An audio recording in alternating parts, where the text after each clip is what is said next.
Assalamualaikum warahmatullahi wabarakatuh. Kami dari kelompok 1 akan mempresentasikan tentang perumusan teori akuntansi dalam pendekatan regulatoris. Untuk anggota kelompok ini yang pertama ada Nuralia dengan NIM belakang 078, Ma'rifatul Umma dengan NIM 108, Revani Haila dengan NIM 318, Arin Salsabila dengan NIM 040 dan Muhammad Akil dengan NIM 215. Nah, pada slide ini saya akan menjelaskan tentang ketepatan dalam menyebutkan entitas yang berkepentingan dengan standar akuntansi. Jadi, standar akuntansi itu tidak dibuat hanya untuk satu pihak saja, tetapi untuk berbagai pihak yang membutuhkan informasi laporan keuangan.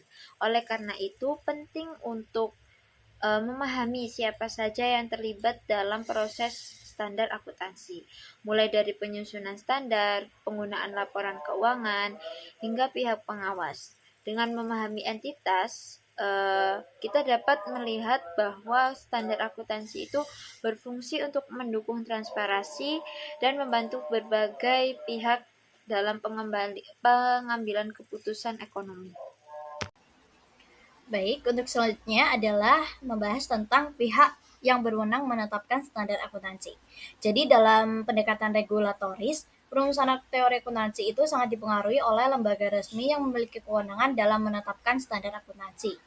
Pendekatan ini menekankan bahwa praktek akuntansi diatur melalui standar formal agar adanya keseragaman serta perlindungan bagi para pengguna laporan keuangan. Maka dari itu, teori akuntansi berkembang sejalan dengan regulasi dan juga keputusan yang dikeluarkan oleh badan pembuat standar.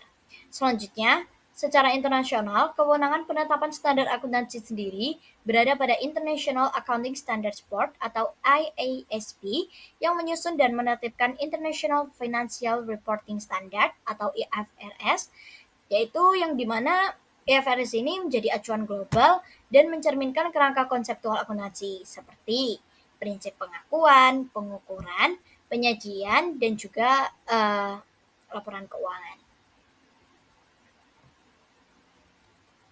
Baik, lalu di Amerika Serikat sendiri, standar akuntansi ditetapkan oleh Financial Accounting Standards Board atau FASB melalui Generally Accepted Accounting Principles atau USGAAP. Selain itu, Securities and Exchange Commission atau SEC juga berperan sebagai regulator yang memiliki kewenangan hukum dalam mengesahkan dan menegakkan penerapan standar bagi perusahaan publik.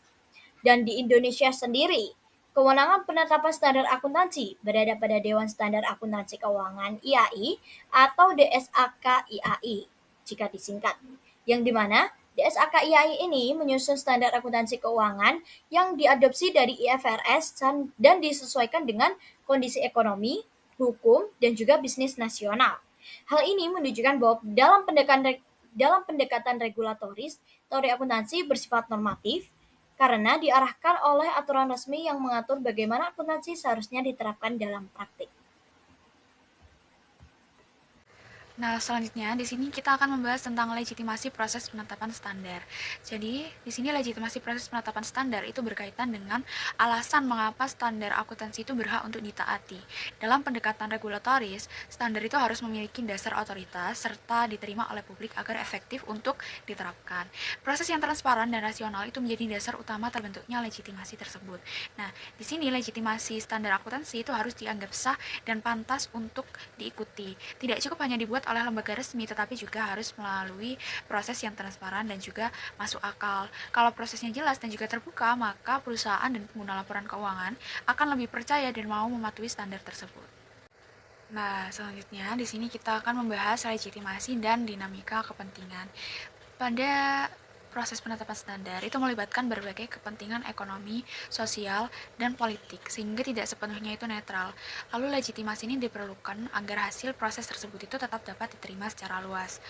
Tanpa legitimasi, efektivitas standar dan juga kepercayaan terhadap laporan keuangan itu akan menurun.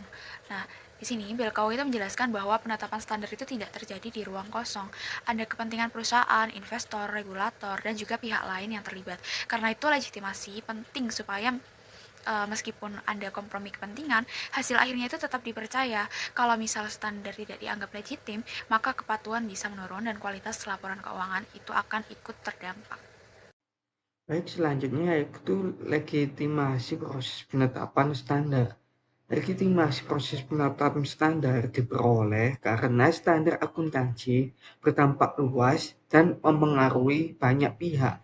Oleh karena itu, penetapannya harus melalui proses formal dan terbuka yang transparan serta mempertimbangkan landasan konseptual dan konsekuensi ekonomi. Proses ini juga dipengaruhi kepentingan berbagai pihak, sehingga legitimasi muncul dari prosedur yang akuntabel dan partisipatif. Selanjutnya, standar akuntansi yang berlebihan atau bisa disebut dengan overregulation. Standar akuntansi yang berlebihan terjadi ketika aturan terlalu banyak dan rinci, sehingga meningkatkan kompleksitas dan biaya kepatuhan. Hal ini dapat mengurangi pertimbangan profesional dan mendorong pencarian celah aturan. Karena itu, diperlukan keseimbangan antara perlindungan kepentingan publik dan fleksibilitas penerapan standar. Selanjutnya di sini akan menjelaskan mengapa sih standar akuntansi itu penting gitu. Mengapa diperlukan? Menurut pendekatan regulatoris, standar akuntansi muncul karena adanya perbedaan kepentingan antar pihak dalam pelaporan keuangan seperti manajemen, investor, kreditur, dan juga pemerintah. Setiap pihak memiliki tujuan yang berbeda sehingga diperlukan aturan yang sama agar informasi yang disajikan tetap adil dan dapat dipercaya. Di negara berkembang, kondisi ini bisa menjadi lebih kompleks karena keterbatasan institusi, pasar modal yang belum kuat, serta dominasi usaha yang masih kecil. Nah, oleh karena itu, penetapan standar akuntansi tidak hanya bersifat teknis, tetapi juga bertujuan untuk menciptakan transparansi, akuntabilitas, dan juga untuk meningkatkan kepercayaan dalam kegiatan ekonomi.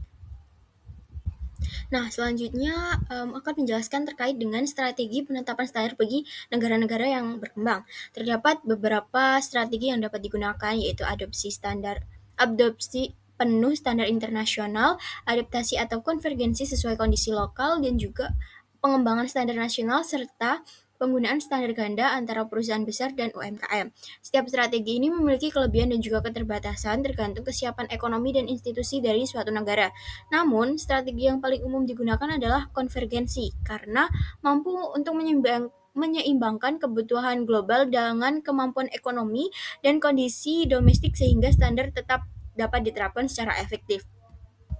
Oke, terkait implikasi dan juga kesimpulan teoritis di mana negara berkembang itu masih menghadapi berbagai tantangan seperti keterbatasan sumber daya manusia, biaya implementasi standar yang cukup tinggi, serta rendahnya pemahaman akuntansi di kalangan pelaku usaha.